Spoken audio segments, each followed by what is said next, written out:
Ma'asyiral muslimin rahimakumullah. Di dalam ajaran agama kita,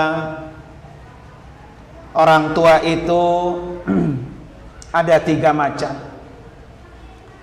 Yang pertama, orang tua biologis, orang tua yang melahirkan kita. Memuliakan kedua orang tua adalah perintah Allah, seperti wasiatnya Luqman kepada para anak-anaknya, di mana di dalam Al-Quran surah Luqman ayat 13 dan ayat 14, Luqman berkata, "Wahai anakku, janganlah kamu mempersekutukan Allah, karena sesungguhnya mempersekutukan Allah, musyrik, itu adalah benar-benar dosa besar. Dan yang kedua, berbuat baiklah kepada kedua orang tua." Ma'asyiral muslimin rahimakumullah. Di dalam ayat yang lain pun Allah Subhanahu wa ta'ala berfirman, "Wa qadha rabbuka alla ta'budu illa iyyahu wa bil walidaini ihsana." Dan Rabbmu telah memerintahkan supaya kamu jangan menyembah selain kepada Allah, dan hendaklah kamu berbuat baik kepada ibu bapakmu dengan sebaik-baiknya. Surah Al-Isra ayat 23. Ma'asyiral muslimin rahimakumullah. Memuliakan orang tua, berbuat baik kepada orang tua, berkata baik kepada orang tua, perintah ini Allah sejajarkan, Allah sandingkan dengan perintah menyembah kepadanya. Jangan berbuat musyrik, jangan menyembah selain kepada Allah. Setelah perintah itu, Allah lanjutkan untuk selalu berbuat baik kepada kedua orang tua. Artinya perintah ini sangat kuat, sangat penting. Jangan sampai kita harus berhati-hati, karena Rasulullah sallallahu alaihi wasallam juga mengatakan, "Huma jannatuk wa huma naruk." Orang tua itu bisa menjadi surga buat kita, orang tua juga bisa menjadi neraka buat kita. Jika kita berbuat baik kepadanya, maka pasti pintu-pintu surga akan terbuka untuk para anaknya. Tetapi bila sebaliknya, ketika kita durhaka, menyakiti, bahkan tidak pernah memperlakukan dia selaku orang tua kita, maka pintu-pintu neraka pun akan terbuka lebar untuk anaknya. Ma'asyiral muslimin rahimakumullah. Sejajar dengan perintah Allah, orang yang menyekutukan Allah, di mana kata Allah, "Inna syirka la zulmun azim."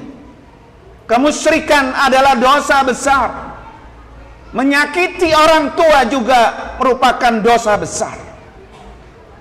Bahkan bukan hanya itu, Allah Subhanahu wa ta'ala sudah sangat wanti-wanti, jangan sampai orang tua itu disakiti, meskipun hanya dengan perkataan.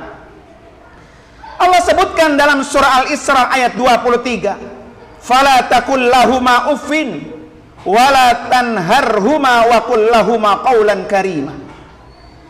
Maka janganlah sekali-kali engkau mengatakan kepada kedua orang tua hanya dengan ucapan "ah", itu sudah satu pelanggaran yang Allah sudah sangat tegaskan.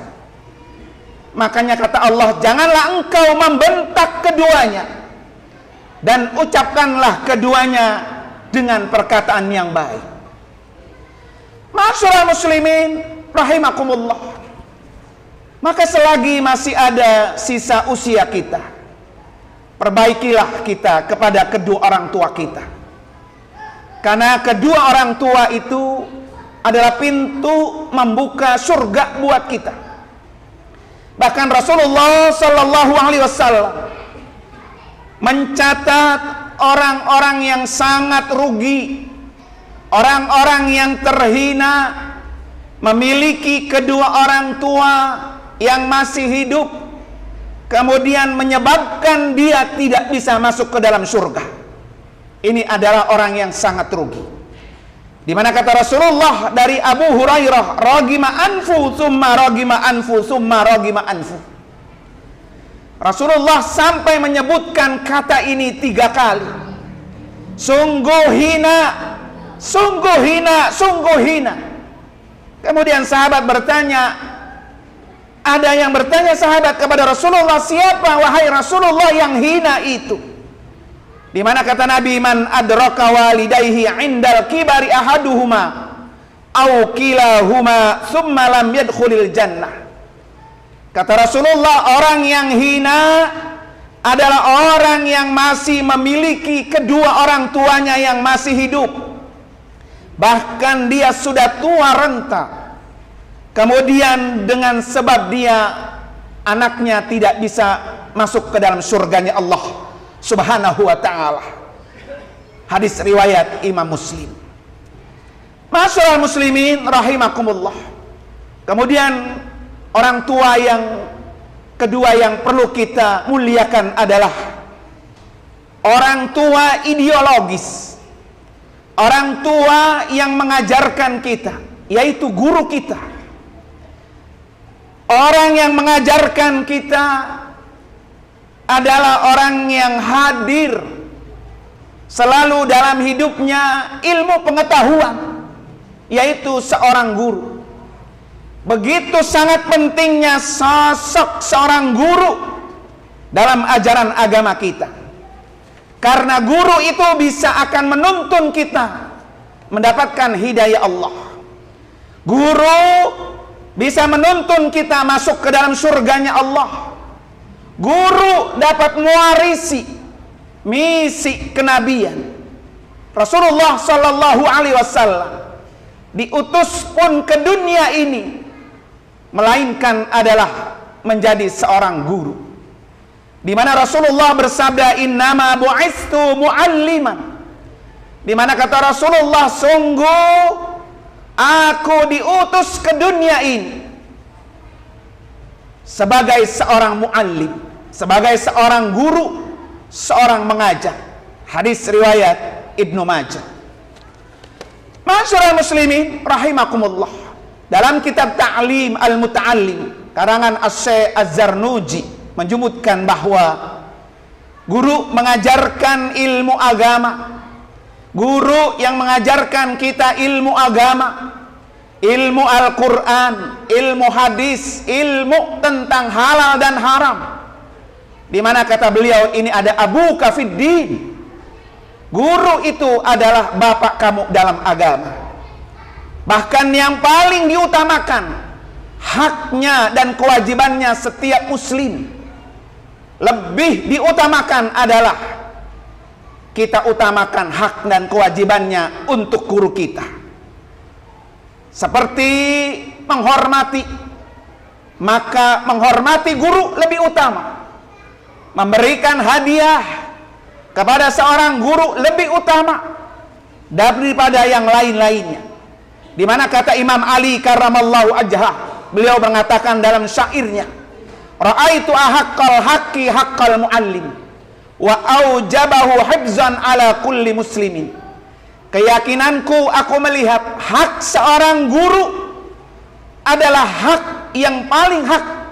Itu adalah haknya memelihara kewajibannya setiap seorang muslim. Laqad haqqa ayyuhda ilaihi karamatan li ta'limi harfin wahidin alfur dirhamin. Demi memuliakan, hadiah berhak dihaturkan kepada seorang guru seharga 1 dirham 1 huruf yang diajarkan. Kalau kita mau menghitung-hitung berapa banyak guru yang mengajarkan kita, huruf yang diajarkan, kalau seandainya 1 huruf itu dihargai dengan 1 dirham, maka seorang guru lebih berhak untuk kita utamakan. Fa inna man 'allamaka harfan wahidan mimma tahtaju ilahi fid dini fahu abuka fid din. Di mana sesungguhnya orang yang mengajarkan kamu 1 huruf ilmu yang diperlukan dalam urusan agama, maka dia adalah bapak kamu dalam agama. Ma'asyiral muslimin rahimakumullah. Begitu juga seorang guru Syekh Al-Imam Sadiduddin Asy-Syirazi. Dari gurunya beliau berkata, bagi orang yang ingin putranya, man arada ayyakuna ibnuhu aliman, kalau kita ingin anak kita menjadi seorang alim, menjadi orang yang berilmu, yan bagi ayyura'iyal ghurabai minal fuqaha, maka kata beliau ini, hendaklah kita memelihara, memuliakan, mengagungkan, menghaturkan hadiah kepada orang-orang ahli agama, yaitu guru-guru yang mengajarkan kita ilmu agama. Wa illam yakun ibnuhu aliman yakunu hafiduhu aliman. Kalau seandainya kita sudah mengagungkan para alim ulama, para guru-guru agama, kita hormati, kita muliakan, kita agungkan, dan kita berikan hadiah, tetapi anak kita tidak menjadi seorang alim, kata Syekh Al-Imam Sadiduddin Asy-Syirazi mengatakan, yakunu hafiduhu aliman, pasti anak cucu kamu kelak akan menjadi seorang alim. Ma'asyiral muslimin rahimakumullah. Ada satu cerita yang datangnya dari Syekh Al-Imam Al-Ajal Syamsul A'im Al-Halwani rahimahullah, di mana satu peristiwa yang menimpa dirinya, maka dia berpindah beberapa lama ke satu daerah yang disebut dengan daerah Bukhara, satu daerah pedesaan. Semua murid-muridnya mengunjungi gurunya kecuali dia, Syekh Al-Imam Al-Ajal Syamsul A'immah, yang tidak mengunjungi rumah gurunya. Kemudian Syekh Al-Imam Al-Qadhi Abu Bakar Az-Zarnuji, setelah itu dia bertemu dengan Syekh Al-Imam Syamsul A'immah tadi. Kemudian beliau bertanya, limadza lam tazurni, kenapa engkau tidak datang menziarahiku? Kemudian muridnya berkata, kuntu masghulan bi khidmatil walidah, wahai tuan guru, saya sibuk mengurusi orang tua saya, mengurusi ibu bapak saya, sehingga saya belum sempat mendatangi ziarah ke rumah guru. Kemudian kata guru itu, turzakul amra la turzaku raunaqad darsi, dengan sebab kamu berkhidmah melayani kedua orang tua kamu, kamu diberkahi rezeki yang banyak, tetapi kamu tidak diberkahi rezeki ilmu kemanfaatannya. Jadi kalau pengen berkah rezeki kita, muliakan kedua orang tua kita yang melahirkan kita. Kalau kita ingin berkah ilmu kita, maka muliakanlah kepada orang yang mengajari kita. Ma'asyiral muslimin rahimakumullah. Kemudian dengan kisah itu, Syekh Az-Zarnuji lalu berkata, faman ta'adza minhu ustaduhu yuhramu barakatul ilmi wala yantafi'u bil ilmi illa qalila. Siapa orang yang menyakiti gurunya, siapa orang yang tidak menghormati gurunya, berkah ilmunya tertutup dan sedikit manfaatnya. Innal muallima wat tabiba kilahuma la yansahani idahuma la ikrama. Seorang guru sama dengan seorang dokter. Kalau kita benci dengan guru kita, pasti kebodohan akan kita dapatkan. Kita nggak akan pernah bisa pinter, nggak akan pernah dapat ilmu kalau kita benci dengan guru kita. Begitu juga kata beliau, Syekh Az-Zarnuji mengatakan, kalau kamu berobat, kemudian kamu tidak suka sama dokter yang kamu berobat, benci dengan dokter itu, maka dokter itu tidak akan memberikan resep yang terbaik agar kita sehat. Kemudian kata beliau, fasbir lidaika in jafauta tabibaha. Maka kalau kamu memperlakukan dokter seperti itu, bersabarlah, kamu akan selalu sakit terus menerus. Kemudian waqna bijahlika in jafauta muallima. Begitu juga kalau kita benci kepada guru kita, maka tunggulah, siap-siaplah, kebodohan akan selalu bersamamu. Masyaallah muslimin rahimakumullah, mudah-mudahan kita di sisa usia kita yang masih ada sekarang ini, muliakan kedua orang tua kita yang telah melahirkan kita, muliakan guru-guru kita yang telah mengajarkan kita, karena dengan sebab mereka pintu surga akan terbuka lebar. Barakallahu li wa lakum fil Qur'anil Karim wa nafa'ani wa iyyakum bima fihi minal ayati wad dzikril hakim wa taqabbala minni wa minkum tilawatahu innahu samil alim. Aqulu qawli hadza wastaghfirullahal azim li wa lakum wa lisairil muslimina wal muslimat wal mu'minina wal mu'minat min kulli dhanbin fasnuhu wal ghafurur rahim.